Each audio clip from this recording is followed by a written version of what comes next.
It's just before we got together and gathered in worship. I was chatting with Joe, and Joe said to me,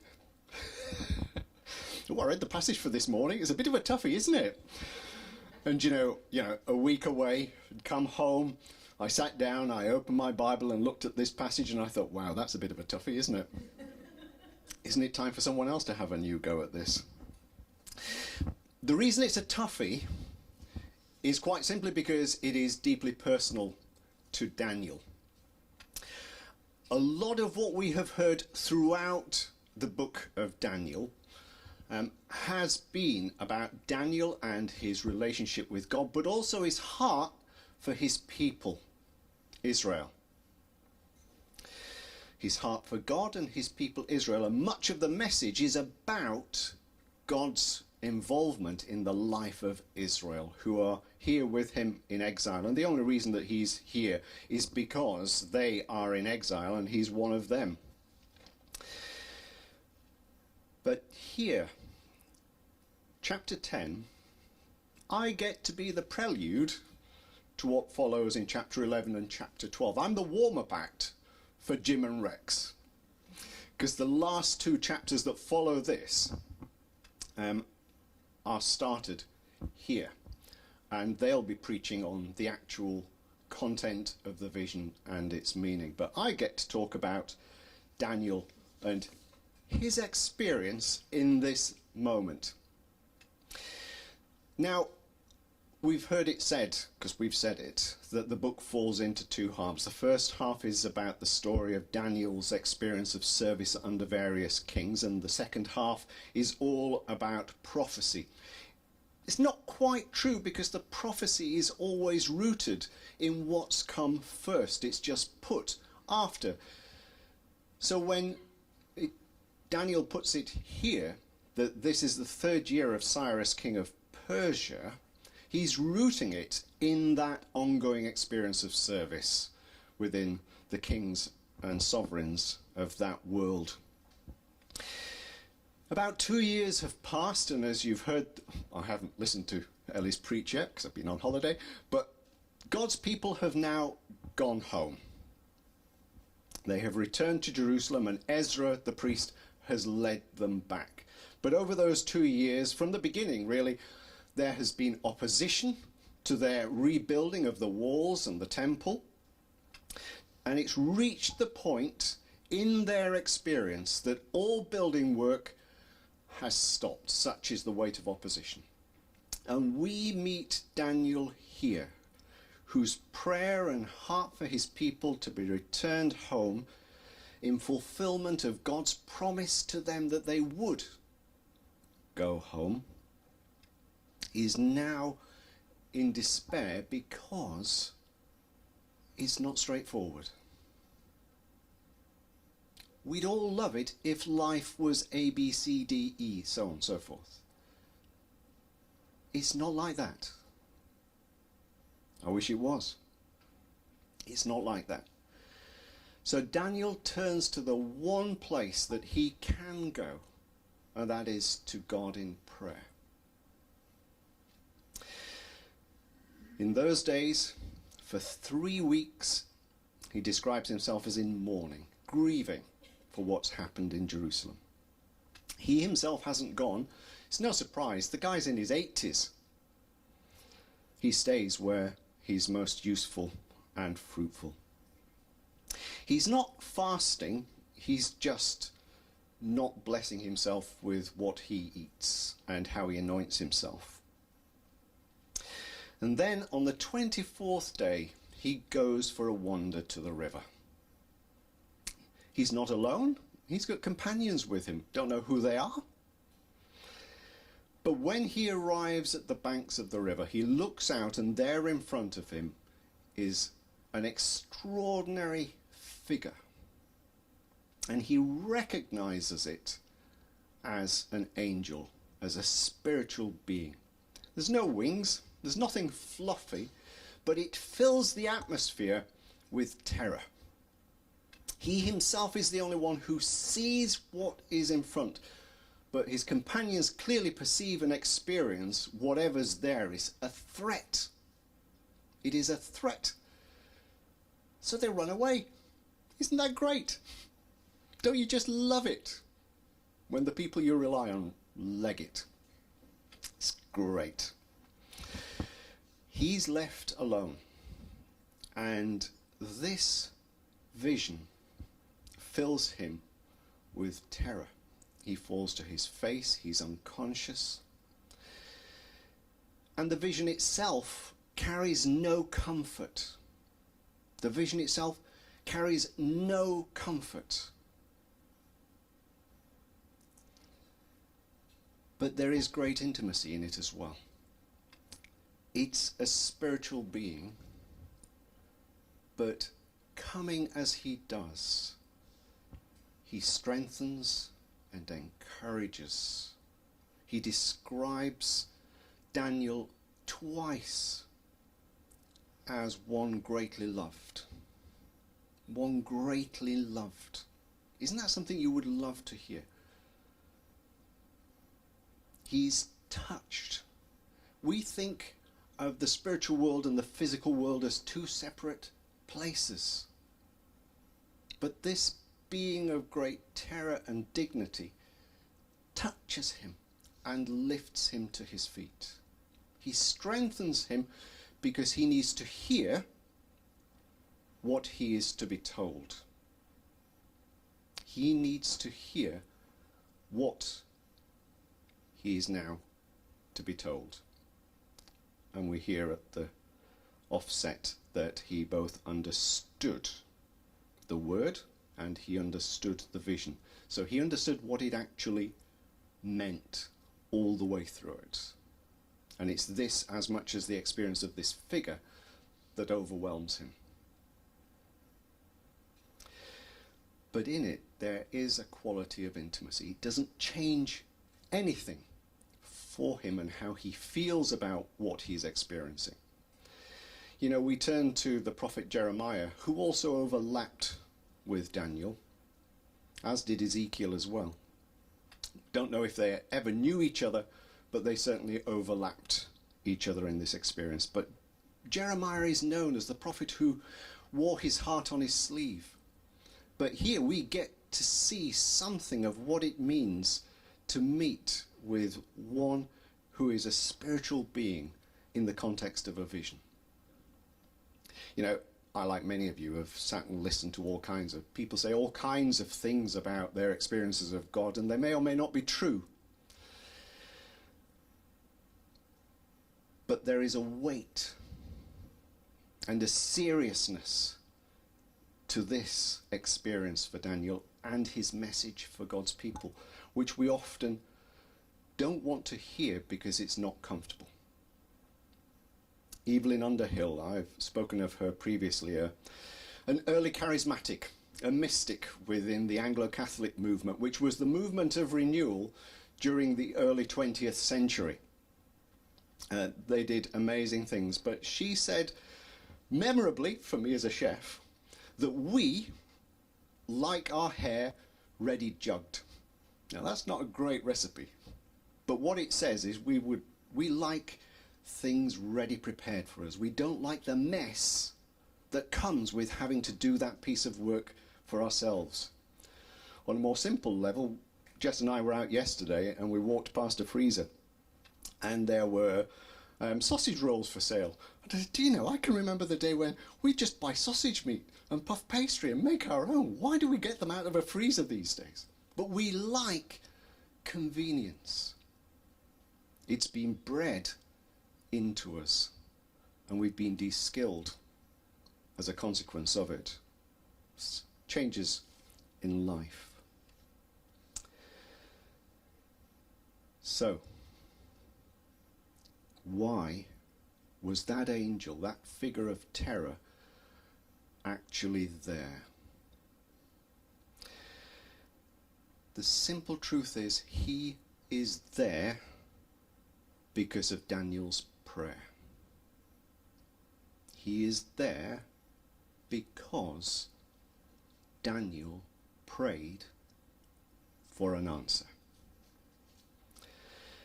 This experience that he is now going through is the answer to Daniel's prayer.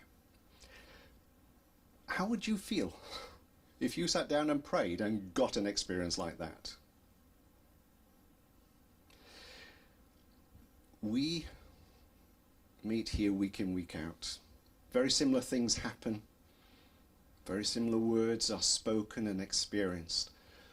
But outside of here, the world is not a safe and comfortable place. We may like everything ready prepared, but life is not ready prepared. And it's a fiction if we imagine that. Or imagine that we as Christians are immune for what impacts the rest of the world. We are not. This is not a comfortable experience. But Daniel is comforted and encouraged within it. But he still has to go through it. He still has to hear the word, just because of the weight of this experience and the terror that he feels and the abandonment of his strength and convictions in the face of it doesn't change anything. In verse 20, rhetorically speaking, it's not a question that he's expecting an answer. The angel says to him, "Do you know why I have come to you?" It's a random sentence if you look at it. Doesn't get an answer. He moves on. He said, "I'm leaving." But what he is saying to Daniel is, take ownership of my presence with you and the words I have to tell you. Take ownership of it. We often think that the spiritual world and the physical world are unrelated. We often speak of enduring this life as though it were separate in a way from the realities of the spiritual world, and that when this life is over, we escape to that world as something of a paradise. Scripture doesn't speak of that at all. These are not separate worlds. It is clear from this passage and much else that these two worlds are uniquely intertwined, and what happens in one world also affects what happens in this world, and what happens in this world is a consequence of what is going on in that world, and it is a world of conflict in just the same way that this world and this life is often, in so many myriad of ways, a world of conflict.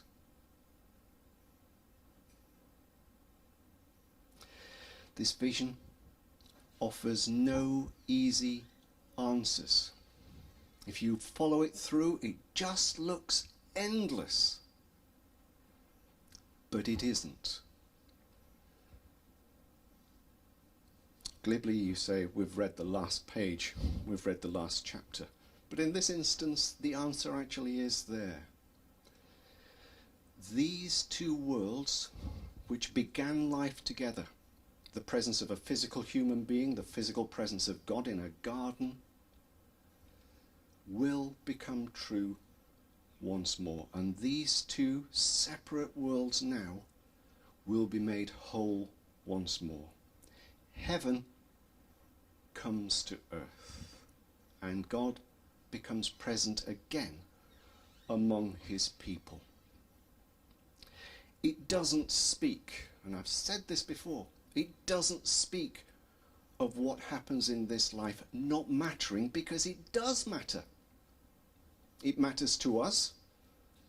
It matters to God, who loves us and who made us for himself.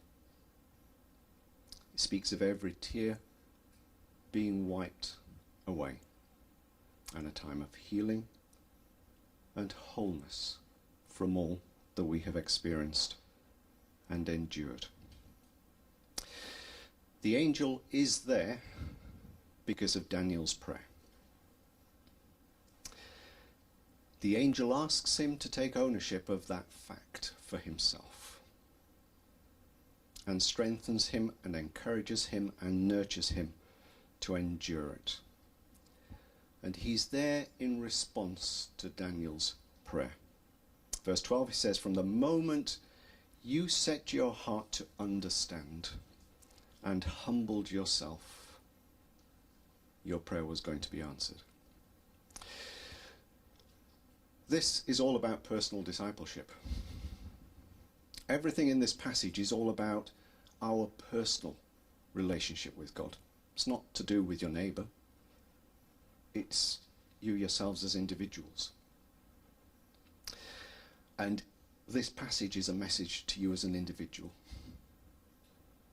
What is it you seek from God in answer? In that context, Daniel's prayer is answered because his heart is with God and for his people. He has prayed that his people would be released and sent home in fulfillment of God's promise. He's not being given random information that he has no knowledge of or no need to know anything about. He's given this answer in this way because he's part of this picture and story. And it's shared with you and me. In your own personal relationship with God, where is your heart and what is it seeking? And is it relevant to that relationship with God and your role within the church and the world? Church may not be everything it should be, but it is a serious business. It is a serious business, and it should be a priority in all our lives. It should be a priority in all our lives. The second thing is Daniel's prayer is heard right away. Immediately he sets himself to understand what's happening and humbles himself before God again. His prayer is heard. He's not put on a waiting list. His prayer is heard straight away. And the answer is immediately on its way. It takes 21 days. This answer is 3 weeks in the making. But it's not because Daniel is on a waiting list for God to get round to answering. It's because of opposition within the spiritual world, which holds up this messenger from bringing this answer. It says in my version, the angel was withstood by spiritual opposition. An opponent, an opposite in number. How? I don't know. We don't know. If you look at Michael, who is named here, he's always pictured in the iconography of the Catholic Church in particular, of having a sword in his hand. Biblically, there's no weaponry in the same as there's no wings. So how this works, I don't know, and we don't know. But he was withstood by spiritual opposition. So the spiritual world may be invisible to us, and its ways and means in conflict may be unknown to us, but they do relate to us at a personal level and a collective faith level. Because if our heart is with God, and our heart is for the lost souls of whom we are all part of, trying to find our way home, then there will be opposition. And the physical, personal opposition that comes and stands in front of us has a spiritual source with it. Nothing is neutral. I love the book of Joshua. It's the first bit of good news you've got for quite a while. It's not an easy read, but it's the first good news book for quite a while in the Old Testament, and an angel appears to Joshua. So Joshua, the leader of God's people, decides to check out and see who this person is, and walks up to them and says, "Are you for us, or are you for our opposition?" He said, "Neither. Neither." He's with God. No one is neutral. We're always with someone. What I'd say to you is this. It's easy to say words and to think things through for ourselves. But really, sometimes people tell me all sorts of stuff. Always have. And if I'm capable of hearing, a human being is capable of hearing the hollow echo of empty words, how much so God? And take it seriously that if we are going to say that this is of God, be clearly confident and comfortable that it is. Because we are all accountable for the quality of our relationship and the quality of our discipleship, our ability to learn and live faithfully as God's people. The old German scholar and pastor Dietrich Bonhoeffer, who wrote a book called The Cost of Discipleship, and he paid the price himself, losing his life to the hands of the Nazis maliciously at the end of the war. But he said that discipleship is not an offer that we make to God. It's just part of the package. To be a follower of Jesus, and that's the only offer we have. Jesus says, "Follow me." And we follow him, and we learn as we journey. Discipleship is not an offer that we make to God. The spiritual world may be invisible to us, but it is a world of conflict, and it does relate to us. How we respond to what happens to us is purely personal. It's a personal response, or it's a reaction. But it is a personal response. Take discipleship seriously. Take your ability to learn seriously. Don't look at your neighbour and measure yourself against them. I remember being taken out for a bike ride a long while ago now, when I'd stopped running and I decided that I'd go onto a bike and do some bike riding as well. And before I moved to Chesterfield, some of our friends had an idea that we were going to do something really adventurous, either Land's End to John O'Groats by bike or something mad like that. Suzanne's shaking her head and going, "What, you're kidding me?" But we were going to do that. And I went out for a ride with somebody, and I'd done a lot of training on a static bike. And it's a very different experience to getting out there on a road and doing it in the real thing. I discovered that there's a whole other set of muscles that get used. But anyway, this person was a very accomplished rider. And he took me out into the Peak District and up the hills and everything else. And he took me up one. I didn't quite make it to the top. And we were stood at the top after I got there.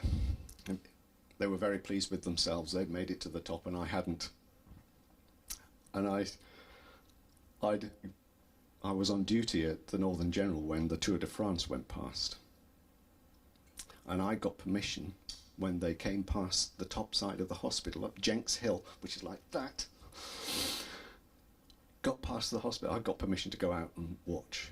And I thought, Jenks Hill, some cars can't get up there in anything other than first gear, so, I'm going to be fine. I'll have plenty of time to look at them. You kidding me? Kidding me? Phew.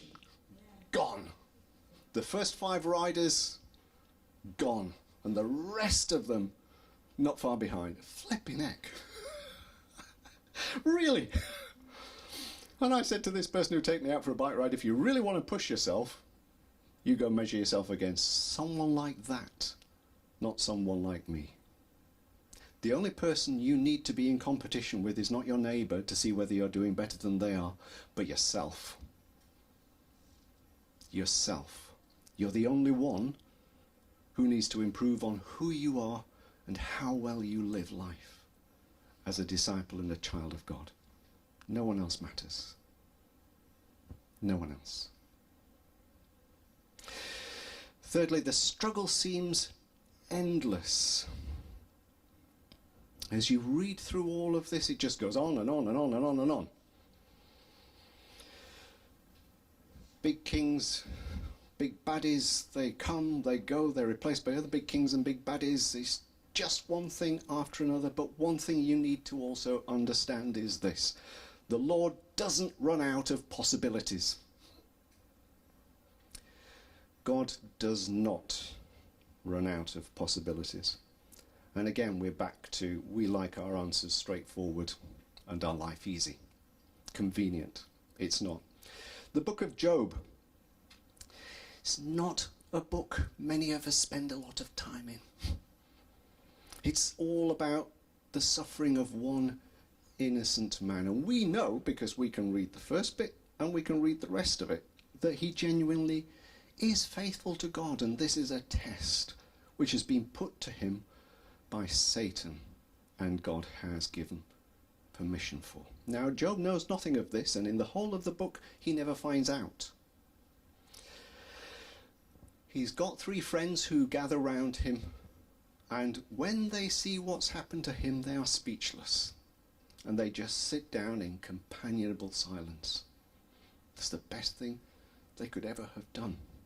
The problems start when they start talking. And what they are doing is saying that he must be responsible. He must be responsible. There can be no other alternative answer to this. He must deserve what's happened. He's lost his children, his livelihood, he's lost his wealth, he's lost a lot, he's even lost his physical health. But he's not allowed, Satan is not allowed to take his life. So he's to live enduring this terrible ordeal. His friends come up with all these answers.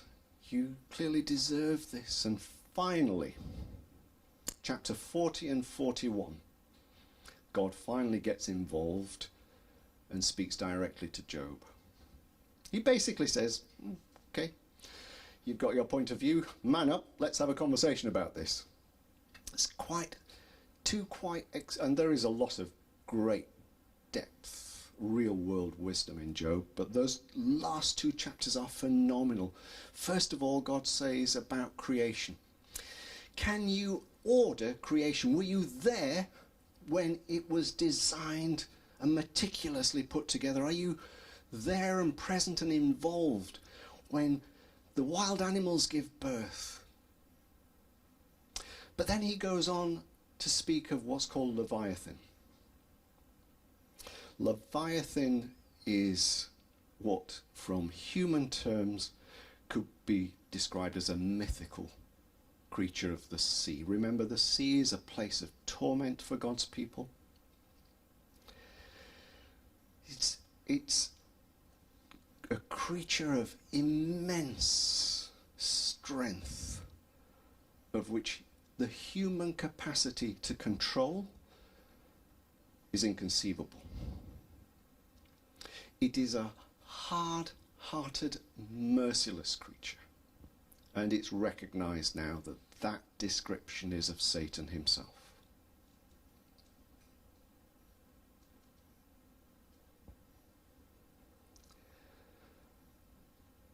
We cannot control either what happens in the natural world. We cannot control the powers of the spiritual world. But God can. And he never runs out of possibilities.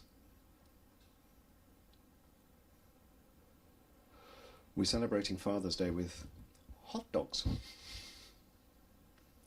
But while we were away, I wasn't watching any news or anything like that, but Emily, our youngest, who is training as a nurse over in Nottingham, phoned us really upset because she'd arrived in work and all of the centre of Nottingham was cordoned off. And today there are 3 fathers, 2 certainly, who are grieving the loss of their children. There are mothers grieving the loss of their children who had randomly been in the wrong place. And what upset Emily the most is that if she had been resident staying at her place in Nottingham, she would have been in that place at the same time, passing through on her way to her placement. It is a terrible, terrible thing. When I was last a really proper vicar in Doncaster, the real deal, and in a committed and fruitful ministry back then, before moving into healthcare via St John's, we had an incredible time. As a church family, we had grown in strength and depth quite considerably. We had been utterly adventurous, quite iconoclastic. We were once at an overnight gig at the cathedral, and a friend of mine, after I was sharing with them about 5 o'clock in the morning how I would reorder the whole cathedral, which included chucking out all the flags and the monuments that are in there, he said to me, "Chris, they will never make you a bishop or a dean of a cathedral." I said, "Why not?" He said, "Because you trash the heritage of the nation." And he's right. I would, in favour of the gospel of Jesus Christ. But we lost 2 babies ourselves. And our second baby, Joe, was born into my hands on my birthday because nursing staff didn't come in response to the bell. Years later, as I was preparing to leave, Bishop Jack, he said to me, "Are you happy with all that you have achieved in ministry at St. Francis?" And I thought about it for quite a while before I answered him.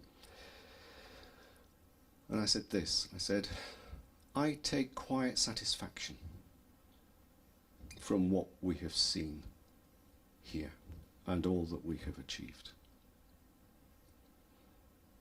Doesn't make up for what we have lost and what it's cost." Life is real, and we must be careful about how we think about our experience within it, but also how we relate lovingly to others. Be mindful that we don't know anyone's backstory in full. You know, I'm a priest. I've heard a lot of backstories, but I never know it all. And you never know the whole. Be gentle with yourselves and with each other. Be intelligent in your kindness to others, because there is not a human soul who is not fighting a hard battle in some way, shape or form.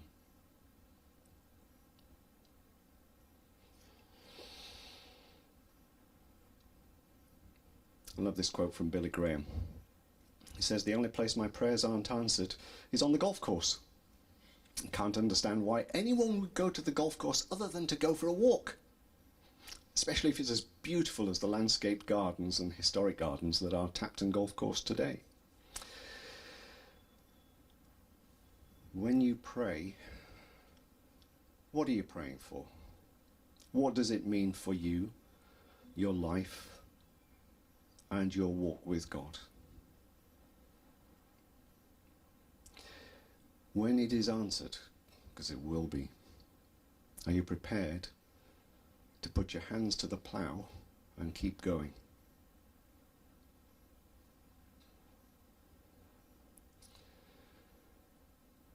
The struggle seems endless sometimes, and even in the time we've been here, you never know fully all the ins and outs. But there is always a spiritual dimension in what we're about here, and there always will be. Anyone expecting an easy ride should forget it. Because the only way you get an easy ride is by doing nothing at all and making no difference whatsoever. If you try and make a difference for the gospel of Jesus Christ and to serve faithfully and truthfully, there will be a rocky road because the opposition is real. Don't think that the spiritual world and this world are unrelated. They are one whole. And we journey towards a world where those two worlds are united and whole once more. And be kind with yourself. Be discipled, be disciplined, be a person of integrity. I like excellence, but I know perfection just doesn't exist in this world. I'm happy with that. Just be at peace with yourself in your walk with God, mindful that it is your walk, not mine or anyone else's. Amen.